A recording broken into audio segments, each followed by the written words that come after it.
사랑하는 성도 여러분, 그리고 진리를 찾는 모든 분들께 주님의 이름으로 문안드립니다. 오늘 우리는 성경의 가장 깊은 신비 중 하나인 기도에 대해, 그리고 그 기도가 어떻게 우리를 하나님의 위대한 계획의 중심에 세우는지에 대해 함께 나누고자 합니다. 본격적인 말씀에 앞서 만약 오늘 이 이야기가 여러분의 마음에 깊은 울림을 준다면 좋아요를 통해 이 은혜를 더 널리 퍼뜨려 주시고 구독을 통해 앞으로도 이 영적 여정에 동행해 주시길 부탁드립니다. 여러분의 작은 참여가 누군가에게는 새로운 삶의 문을 여는 열쇠가 될 수 있습니다. 여러분과 여러분의 가정에 하나님의 축복이 가득하기를 기도합니다. 자, 이제 함께 시간과 공간을 초월하는 하나님의 거대한 서사 속으로 들어가 보겠습니다. 여러분은 이 광활한 우주가 왜 창조되었는지 생각해 보신 적이 있습니까? 밤하늘을 수놓은 무수한 별들과 우리가 발딛고 선 이 경이로운 지구, 이 모든 것은 과연 어떤 목적을 위해 존재하게 되었을까요? 성경은 그 해답을 아주 분명하게 제시합니다. 이 모든 창조의 목적은 단 하나, 바로 하나님께서 그의 아들 예수 그리스도를 위해 신부를 찾기 위함이었습니다. 그 신부가 바로 오늘날의 교회, 즉 우리 자신입니다. 이 우주 전체는 교회를 위한 거대한 무대이며 인류의 역사는 그리스도의 신부를 탄생시키기 위한 장대한 사랑 이야기인 것입니다. 이 놀라운 계획은 인류의 시작점에서부터 암시되었습니다. 창세기 3장 15절을 보면 하나님께서는 뱀, 즉 사탄을 향해 이렇게 선포하십니다. 내가 너로 여자와 원수가 되게 하고 내 후손도 여자의 후손과 원수가 되게 하리니 여자의 후손은 내 머리를 상하게 할 것이요 너는 그의 발꿈치를 상하게 할 것이니라. 여기서 주목해야 할 단어는 바로 여자의 후손입니다. 보통 남자의 후손이라 말하는 고대의 족보 개념을 뛰어넘는 이 표현은 장차 동정녀의 몸에서 태어나실 예수 그리스도를 정확히 가리키고 있습니다. 창조의 시작부터 성경 전체를 관통하는 거대한 흐름은 바로 여자의 후손, 메시아를 향해 흘러가고 있었던 것입니다. 그 씨앗은 아브라함을 통해 이어졌고 이스마엘이 아닌 이삭에게로, 에서가 아닌 야곱에게로 계승되었습니다. 그리고 야곱의 12아들 중 유다 지파를 통해 다윗 왕에게까지 이르렀고 마침내 다윗의 가문에서 메시아가 탄생할 것이 약속되었습니다. 신약 성경에 이르면 우리는 예수님의 족보를 두 곳에서 발견하게 됩니다. 바로 마태복음 1장과 누가복음 3장입니다.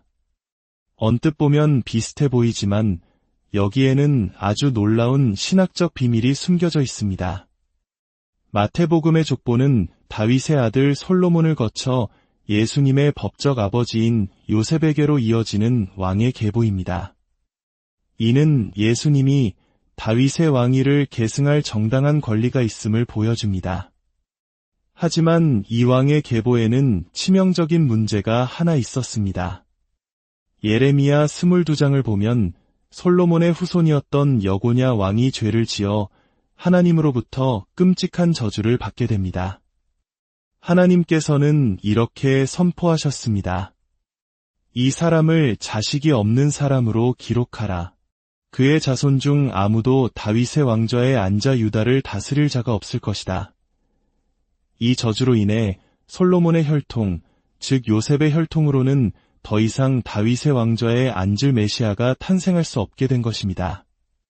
바로 이 지점에서 누가복음의 족보가 그 신비로운 빛을 발합니다. 누가복음의 족보는 다윗의 또 다른 아들인 나단을 거쳐 예수님의 어머니 마리아에게로 이어집니다. 나단의 가문은 여고냐의 저주와는 아무런 관련이 없었습니다. 이것이 바로 동정녀 탄생의 깊고 오묘한 신비입니다. 예수님께서는 저주받은 솔로몬의 혈통이 아닌 나단의 혈통을 이은 마리아의 몸을 통해 여자의 후손으로 이 땅에 오셨습니다. 동시에 법적으로는 솔로몬의 후손인 요셉의 아들이 되심으로써 다윗의 왕위에 대한 법적인 권리 또한 확보하신 것입니다. 이 얼마나 완벽하고 경이로운 하나님의 계획입니까? 이렇게 탄생한 교회를 향한 하나님의 계획은 창세 전부터 시작되었습니다. 에베소서 한 장은 우리가 세상이 창조되기 전에 그리스도 안에서 선택받았다고 증언합니다. 이것은 하나님께서 바로 당신을, 이 말씀을 듣고 있는 바로 여러분 한 사람 한 사람을 창세 전부터 이미 알고 계셨고 예수 그리스도를 통해 당신의 자녀로 삼기로 예정하셨다는 의미입니다. 교회는 단순히 이 땅의 조직이 아니라 그리스도의 몸 그 자체이며 만물을 충만하게 하시는 이의 충만함입니다. 그렇다면 이렇게 위대한 정체성을 가진 우리 교회의 사명은 무엇일까요? 성경은 교회가 장차 세상을 심판하고 천사들까지도 다스리게 될 것이라고 말합니다. 요한계시록에서는 이기는 자는 나와 함께 내 보좌에 앉게 하여 주겠다고 약속하십니다.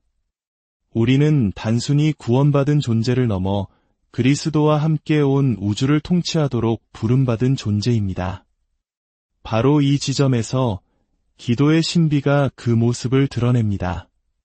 하나님께서는 우리가 미래에 감당해야 할 그 위대한 통치를 위해 이 땅에서 미리 훈련받을 수 있는 시스템을 고안하셨습니다. 그것이 바로 기도입니다. 기도는 우리가 장차 누릴 왕권을 위한 실무 훈련과도 같습니다. 예수님께서는 내가 천국 열쇠를 내게 주리니 내가 땅에서 무엇이든지 매면 하늘에서도 매일 것이요 내가 땅에서 무엇이든지 풀면 하늘에서도 풀리리라고 말씀하셨습니다. 이것은 하늘이 결정하고 우리가 기도로서 땅에서 집행하는 것을 의미합니다. 우리의 기도는 하나님의 뜻이 이 땅에 이루어지도록 하는 통로이자 하늘의 결정을 시행하는 권세의 도구입니다. 그렇다면 우리의 훈련 상대, 즉 대적은 누구일까요? 바로 사탄입니다. 하나님께서는 왜 사탄이 우리를 대적하고 저항하도록 허락하시는 걸까요? 그것은 바로 우리의 성장과 성숙, 그리고 통치자로서의 자질을 함양하기 위함입니다. 우리가 무릎 꿇고 기도하며 사탄의 계략을 이겨낼 때 우리는 영적인 근육을 키우게 되고 하나님의 뜻을 집행하는 법을 배우게 됩니다. 이것은 마치 우리 한국인들이 수많은 역경과 고난을 딛고 일어서며 더욱 강인한 민족으로 성장해온 역사와도 같습니다. 시련은 우리를 파괴하는 것이 아니라 우리를 더욱 강하게 단련시키는 하나님의 훈련 도구인 것입니다. 하나님께서는 사탄을 직접 멸하실 수도 있지만 그 영광스러운 승리의 특권을 그의 신부인 교회, 바로 우리에게 주셨습니다. 하나님께서는 우리가 기도하기를 기다리십니다.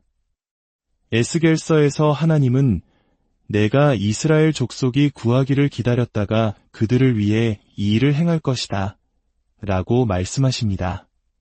하나님은 이미 결정하셨지만 우리가 기도함으로 그 결정에 동참하고 그것을 이 땅에 실현시키기를 원하시는 것입니다. 그러므로 우리가 겪는 시련과 고난 앞에서 불평하거나 좌절해서는 안 됩니다. 오히려 그것은 우리가 기도의 자리로 나아가 승리를 쟁취하고 통치자로서 훈련받을 절호의 기회입니다. 우리가 무릎 꿇을 때 악한 영의 세력은 결박되고 하늘의 문이 열립니다. 제가 멕시코에서 만났던 한 자매님의 이야기를 잊을 수가 없습니다. 그녀의 이름은 세실리아였습니다. 온몸에 종양이 퍼져 휠체어에 앉아 있었지만 그녀의 얼굴에는 세상이 줄 수 없는 평안이 가득했습니다. 제가 그녀를 위해 기도하러 갔을 때 저는 그녀를 동정하는 마음보다 오히려 그 방을 가득 채운 예수님의 임재에 압도되어 눈물을 흘리기 시작했습니다. 그녀는 제게 말했습니다. 목사님, 저를 위해 기도하지 말아주세요. 저는 이 질병 속에서 예수님을 만났습니다. 이 병을 잃는 대신 예수님을 잃게 될까 두렵습니다.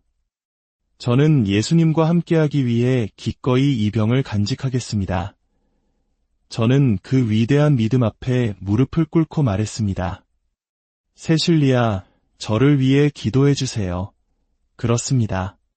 우리는 이 육신을 입고 사는 동안 질병과 상실, 박해와 같은 어려움을 겪을 수 있습니다.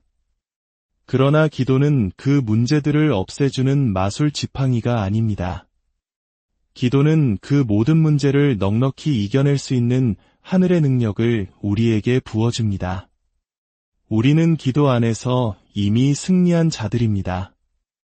오늘날 많은 젊은이들이 예수님을 위해 순교하는 것을 특권이자 기쁨으로 여긴다는 이야기를 듣습니다. 죽음조차 두려워하지 않는 믿음, 세상이 감당할 수 없는 그 담대함은 어디에서 오는 것일까요? 바로 매일 무릎 꿇고 주님과 교제하는 기도의 자리에서 비롯됩니다. 사랑하는 여러분, 기도는 천사도 흠모하는 특권입니다. 하나님께서는 그 어떤 천사에게도 그의 보좌를 함께 나누자고 초청하신 적이 없습니다. 오직 구속받은 그의 자녀들, 바로 우리에게만 그 영광스러운 자리를 약속하셨습니다. 오늘 이 말씀을 마음에 새기십시오. 당신은 우연히 태어난 존재가 아닙니다. 당신은 창세전부터 계획된 하나님의 걸작이며 그리스도의 신부이고 장차 그와 함께 온 우주를 다스릴 공동 상속자입니다. 그리고 기도는 그 위대한 운명을 향해 나아가는 당신의 가장 강력한 무기이자 훈련장입니다. 이제 모든 문제와 염려를 내려놓고 기도의 자리로 나아가십시오. 그곳에서 당신을 향한 하나님의 놀라운 계획을 발견하고 사탄을 대적하여 승리하며 하늘의 권세를 이 땅에 풀어놓는 통치자의 삶을 살아가게 될 것입니다. 함께 기도하겠습니다. 거룩하신 하나님 아버지, 오늘 말씀을 통해 기도의 신비와 우리를 향한 아버지의 위대한 계획을 깨닫게 하시니 감사합니다. 우리가 더 이상 연약한 존재로 살아가는 것이 아니라 그리스도 안에서 선택받은 존귀한 자녀여 하늘의 통치자로 부름받았음을 기억하게 하옵소서. 이제부터 우리의 무릎이 기도로 강해지게 하시고 우리의 입술이 믿음의 선포로 가득 차게 하시며 우리의 삶이 이 땅에서 하나님의 뜻을 이루는 거룩한 통로가 되게 하여 주시옵소서. 이 말씀을 듣는 모든 심령 위에 주님의 놀라운 평강과 은혜를 부어주시옵소서. 우리 주 예수 그리스도의 이름으로 기도드립니다.